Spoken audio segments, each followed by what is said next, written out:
चरखी दादरी में चल रहे 1983 बर्खास्त पीटीआई धरने पर पीटीआई शिक्षकों के द्वारा बैठक की गई और उसके बाद पूरे शहर भर में प्रदर्शन करते हुए सैकड़ों की संख्या में पीटीआई शिक्षकों ने चरखी दादरी विधायक सोमवीर सांगवान के निवास स्थान का घेराव किया। पीटीआई शिक्षकों का कहना था कि वे जब तक विधायक सोमवीर सांगवान के घर के बाहर धरना प्रदर्शन करेंगे जब तक वे स्वयं उनसे मिलने नहीं आते हैं। वहीं उन्होंने रोष जताते हुए कहा कि चरखी दादरी विधायक सोमवीर सांगवान के द्वारा उनकी जींद रैली के दौरान वायदा किया गया था कि वे उनकी मांगों को सरकार के सामने रखेंगे और पूरी करवाने का प्रयास करेंगे, परंतु उन्होंने अभी तक इस बारे में कोई कार्रवाई नहीं की है। उसी का रोष जताते हुए पीटीआई शिक्षकों ने चरखी दादरी विधायक सोमवीर सांगवान के आवास का घेराव किया है। चरखी दादरी विधायक सोमवीर सांगवान लगभग 2 घंटे के बाद आवास पर पहुंचे और पीटीआई शिक्षकों से रूबरू हुए। उन्होंने पीटीआई शिक्षकों की मांगों को सुना और उन्होंने पीटीआई शिक्षकों को आश्वासन दिया कि वह उनकी बहाली के लिए हर तरीके से उनके साथ हैं। उन्होंने कहा कि यदि उनके सरकार से समर्थन वापस लेने से पीटीआई शिक्षकों की नौकरी बहाल होती है तो वह इसको करने के लिए भी तैयार हैं। वहीं उन्होंने कहा कि वे सरकार से उनकी नौकरी बहाली के लिए हर संभव प्रयास करने के लिए तत्पर हैं।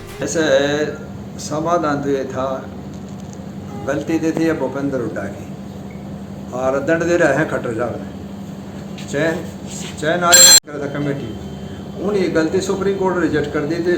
खाम का सरकार के ऊपर दोष धरने वाली बात थी। उसके बावजूद मैंने प्रयास कराया था उनका बीच में समझौता लकड़ जा हम ये करते हैं तो कंटेम्प्ट टू कोर्ट बनती है। ये करें हम पेपर नहीं दें तो हम पंचायती आदमी कहाँ जाए, हम क्या रास्ता निकालें। इसलिए पंचायती आदमी में काम तो रास्ता निकाल, टकराव करना थोड़ी था, कोई लाग लपेट थी नहीं। और फिर भी ये कह रहे त्याग पत्र इस्तीफा, मेरे त्याग पत्र इस्तीफे तुम्हारी नौकरी बन जाए, 5 रुपया फिर लो, अरे दस्तखत है, चाहे कोई ऊँची समझ वो कर ले, मुझे कोई दिक्कत नहीं। अब जैसे जो रिव्यू पिटीशन में आपको साथ लेकर के और सरकार को साथ लेकर के जाने की बात कर रहे हैं, तो क्या उसमें साथ हुआ जाएगा? अगर रिपीटेशन में इनका समाधान बढ़ता है तो मैं सरकार ही सलाह कहूँगा भी इनकी मदद करो, कोई दिक्कत नहीं, सहयोग करना चाहिए। आपने पहले भी मुख्यमंत्री जी से बात की थी, तो उस दौरान में क्या कुछ बातें हुई थी, किस तरीके से कोई रास्ता निकाला गया था कि इनको लगाने का? मुख्यमंत्री जी ने कहा था कि आप पेपर दो, जितने सेलेक्ट हो जाएंगे वो हो जाएंगे, बाकी को कहीं ना कहीं और डिपार्टमेंट कहीं ना कहीं सेट कर देंगे। ये पंचायत के बीच मोटी थी, लेकिन इन्होंने भरोसा नहीं करा।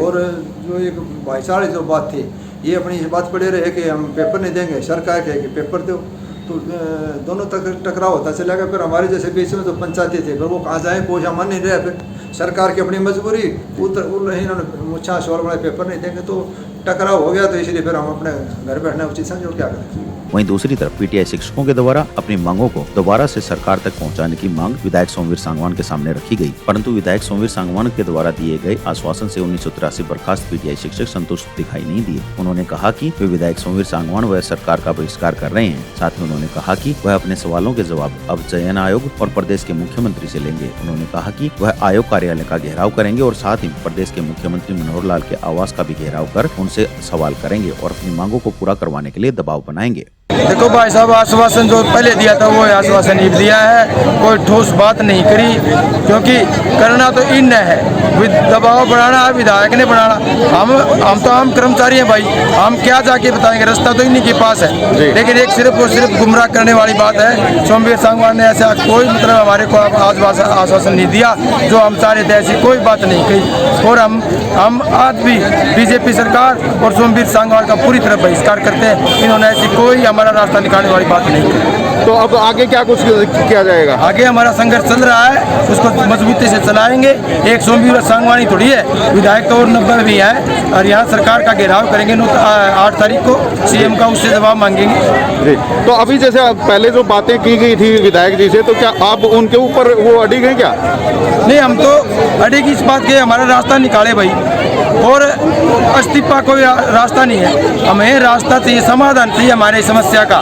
वो समाधान करने में भाई साहब ये कह रहे हैं कि भाई आप कहोगे भाई मौत में वो काम कर देगा। क्यों भाई, काम तो इसने करना, विधानसभा में यो जा रहा है, हम थोड़ी जा रहे हैं। इसने वहाँ पे जाके विधानसभा में अपनी बात रखनी चाहिए खट्टर के सामने मजबूती से, और साथियों को साथ लेना चाहिए और हमारी बात है उसको मनवाना चाहिए।